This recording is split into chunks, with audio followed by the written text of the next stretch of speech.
होना था। तो मैं तो उनको खुश करके आना ही नहीं चाहता। मैं तो चाहता हूं कि अगर पाकिस्तानी अवाम इलेक्ट करती है तो मैं आऊंगा। ये बात आप तब करें जब आपकी जीडीपी 200-250-300 अरब डॉलर हो। जो आपके हालात हैं, कासालेसी करते हुए शख्स को, मैं नहीं कह रहा आपने तो कभी नहीं की, लेकिन आप जिस मुल्क के वजीर आजम थे और जिस मुल्क के लीडर नंबर 1 हैं, वो एक कासालेस मुल्क बना दिया गया है।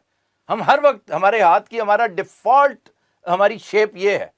तो वो शख्स, वो मुल्क, वो इंडिविजुअल, वो एंटिटी भला क्या बात करेगी जिसने हर वक्त मांगना है, मांगे के ऊपर चलना है। आपको इस इफ्यून में ऐसा मुब्तला कर दिया गया है, एडिक्ट कर दिया गया है।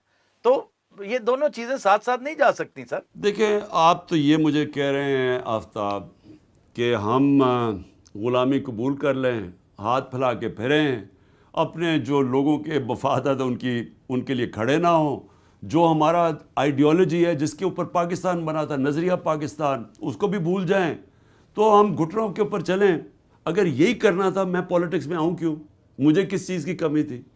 देखिए, बात सुनें, लोग कौमें कभी भीख मांग के घुटनों पे कभी चल के आज तक कोई कौम ऊपर नहीं आई। कौम खड़ी होती है जब एक हजूम कौम बन जाता है। वो मिल के फिर कुर्बानियाँ देते हैं, वो फिर मिल के मुश्किल वक्त का मुकाबला करते हैं। हमारी ज़िंदगी, हमने मेरे से थोड़ा सा पहले दूसरी जंग अज़ीम में जर्मनी और जापान मुकम्मल तौर पे तबाह हो गए थे।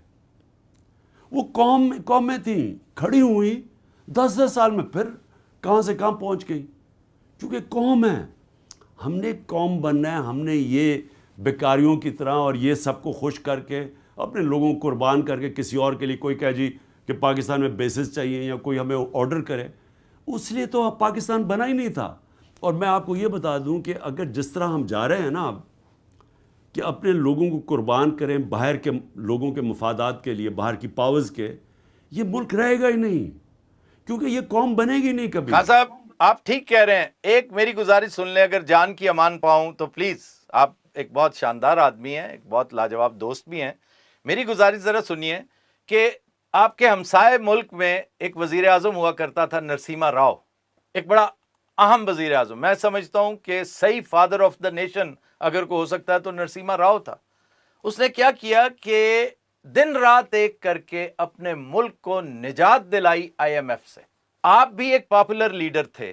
आपने एक कदम, खान साहब, मैं आपके साथ जो अटैच हुआ हूं ना, मेरी मोहब्बत जो इश्क में कन्वर्ट हुई है, वो 9 अप्रैल के बाद की है। जब आप इक्तदार में थे, जब आप अपने पावर की पॉलिटिक्स कर रहे थे, तो मैं आपका बहुत बड़ा क्रिटिक भी था। ऑल्दो वोट मैंने आप ही को दिया था, इसलिए कि आपसे बेहतर था ही कोई नहीं।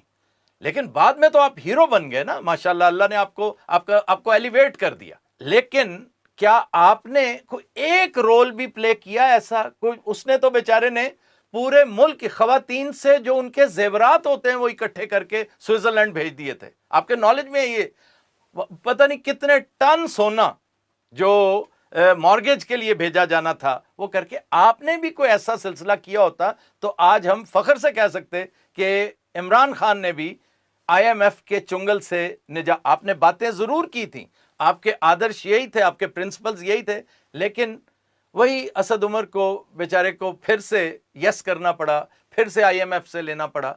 हमें उस वक्त कोई ना कोई पोजीशन लेनी चाहिए थी जो हम नहीं ले सके। कहने का मकसद ये है कि हालात हमारे वाकई बहुत बुरे हैं।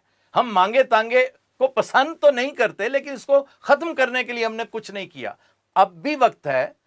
अगर एवोल्यूशन के साथ, हर चीज का एवोल्यूशन होता है खान साहब, रिलेशनशिप है ना, इंटर सर्विसेज, इंटर डिपार्टमेंटल, ये भी एवोल्यूशन है। आप इंटरनेशनली स्पीकिंग भी आप अगर देखें तो तमाम इदारों के साथ, तमाम ममालिक के साथ एवोल्यूशन के तहत इस चुंगल से निकल सकते हैं। जैसे इंडिया निकला, इंडिया जो ही निकला है, आज देखिए इंडिया कहां से कहां पहुंच गया। हम उससे बेहतर हो सकते थे, अब भी हो सकते हैं, लेकिन हमने एवोल्यूशन की बजाय एक ही दिन में, एक ही साल में ये सारा सिलसिला करने की कोशिश की। लेकिन कहने का, देखिए मेरी बात सुने, पहले तो देख लें कि हिंदुस्तान से बहुत बड़ी मिसाल है चाइना। जो चाइना जिस तरह उठा है वो हिंदुस्तान वैसे नहीं उठा। दोनों 1-1 अरब की आबादियाँ हैं। लेकिन जब चाइना का मिसाल है ना, और आप पहले तो वो दें, वो कैसे ऊपर उठे हैं, वो ये अच्छी अच्छी बातें करके, कोई घुटनों के ऊपर चल के, कोई लोगों के सामने हाथ फैला के नहीं बढ़े। उन्होंने जो हर मुल्क करता है, मेहनत के अलावा अल्लाह किसी की मदद नहीं करता। हमने जो सबसे बड़ा जुल्म किया है, हमने कभी सोचा ही नहीं कि हमने अपने पैर पे कैसे खड़ा होना है। दूसरों की जंगों में शामिल होकर डॉलर आ जाते थे। चाइना ने और हिंदुस्तान की उनकी फॉरेन पॉलिसीज बड़ी खुददार फॉरेन पॉलिसीज थी। हिंदुस्तान की इंडिपेंडेंट फॉरेन पॉलिसी थी। हिंदुस्तान ने अपने पैर पे, और बड़ी गैरतमंद उनकी फॉरेन पॉलिसी थी। बिल्कुल है। अभी देख लें कि उन्होंने रूस से तेल इंपोर्ट किया और अमेरिका का एलाई है, और पूरा जोर लगाया अमेरिका ने कि इंडिया ना तेल इंपोर्ट करे। वो खड़े हो गए। आजाद लोग हैं। और आपको बेचा, पाकिस्तान को बेचा। सुन ले पहले, वजह उसकी ये है कि हिंदुस्तान के पास 600 अरब डॉलर के रिजर्व्स पड़े हुए हैं। हिंदुस्तान की जो एक्सपोर्ट